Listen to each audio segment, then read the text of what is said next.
Alright guys, in this video I'm going to show you how you can make your GoPro footage go from this to this.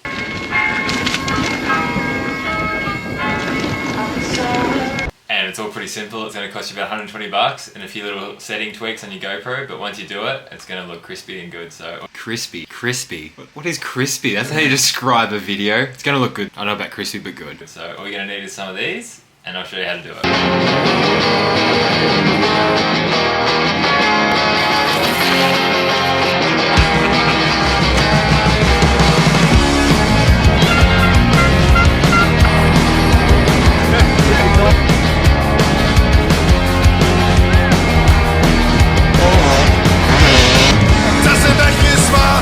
I feel like I'm slower than a lot of people. Alright guys, what is happening? I was going to do more videoing in Derby when I was there. Unfortunately, I had a bit of a crash day one, which kind of set me back a little bit. Oh, Rich, you ate!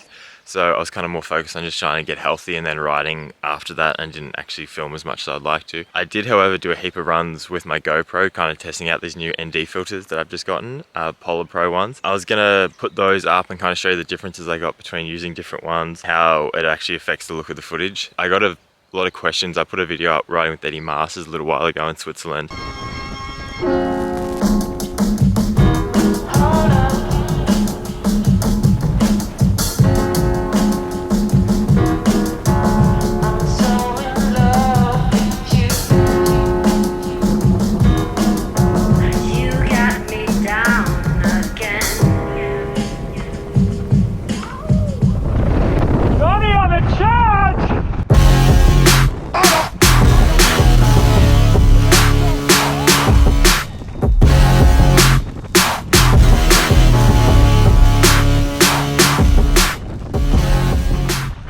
And a lot of people were asking how you get that effect, and the answer is ND filters, and then you play around the shutter speed, the frame rate, and you get it kind of a bit of motion blur around the edges to make it look like things are going past you pretty much at the speed they actually are, not how when it's stabilized everything kind of slows down. So I'll put up the settings as well as the footage and yeah, show you guys what I got. But here you go. We're in, where are we now? We're in Derby at the moment. We're at the Froth Factory in Derby. Came over here a couple of days ago, spent Christmas with Belle's family in Tassie, and then headed up here to do some training. Unfortunately crashed day one. Got some battle scars to prove it, but yeah, had a big crash the other day. Just cruising around, got kicked off a bush and went over the bars, and yeah, just all she wrote. Actually got out pretty lucky. I just did a big slide on my belly. Whoa! Yeah, penguined out of it, but nothing broken, nothing too sore, but just a lot of skin missing, so did that. But now today we're just slowly getting back into it. I didn't ride yesterday. I pretty much haven't ridden all day today, but I'm just gonna go try and spin the legs, get the body moving again. I'm definitely stiff and sore still, but thought it was a good opportunity. I've just got some new GoPro lenses from Polarpro. I've got these new ND filters. So they come in a little 3-pack, 8, 16 and 32. The 32 on now, which apparently is good when it's really bright outside, as you can see. So I'm gonna whack them on, gonna put them on a chest mount, and then yeah, probably just go ride Air Going. I think I'll just go ride that and just kind of cruise. I don't want to do nothing too insane. My body's still a bit sore, but I'm gonna go test those out. I'm gonna cruise over there now, and you guys can have a look and see what you think.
after I did the first run with ND filters, a bit shaky for me with the chest mount. So the next run I did, I swapped it around. I put the ND16 on it. When I had the ND16 on it, I changed the shutter speed 1 to 60, changed the frame rate to 30 frames per second, and it kind of smoothed it out a little bit. It took away a bit of the motion blur, but overall it did make it a lot better. I felt like it was easy to pick up on little things. It didn't look so blurred. Make sure we're recording, make sure we're the right angle. See you on the other side.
And then today I went out with the ND8 and I left the shutter speed the exact same. I just left the frame rate the same and it all came out pretty good. It made you really tell in a few clips, you can see the motion blur and it makes it look like I'm going the actual speed I'm going, so it's quite good.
Work out those, all the three you get in the pack. These are 120 bucks. These are Polarpro. There's a heap of different companies doing, but these seem to be working pretty good. Slowly getting I think you got to fine tune the settings, see what works best, but I'm trying to play around with them and see what gives the best look. But these are the three you get in the kit, and these are the three that I've used out so far. Alright, so what we're going to do is go active, go edit, So see in 4K there, 30 frames per second, super view, hyper smooth is on, duration, timer, don't worry, charge that. So here, shutter speed, 1 to 60, bitrate high, white balance 5000, ISO is 400, sharpness is low, and colors is just GoPro. But yeah, the main thing I found is your shutter speed and your frame rate. So if you kind of play around with those, you'll get a good feeling about how you actually want it to be. But the rest is not so important. ISO, obviously, don't blow that out. You want that reasonably low so it doesn't get too much crap going on. But yeah, that's pretty much what I found works super well.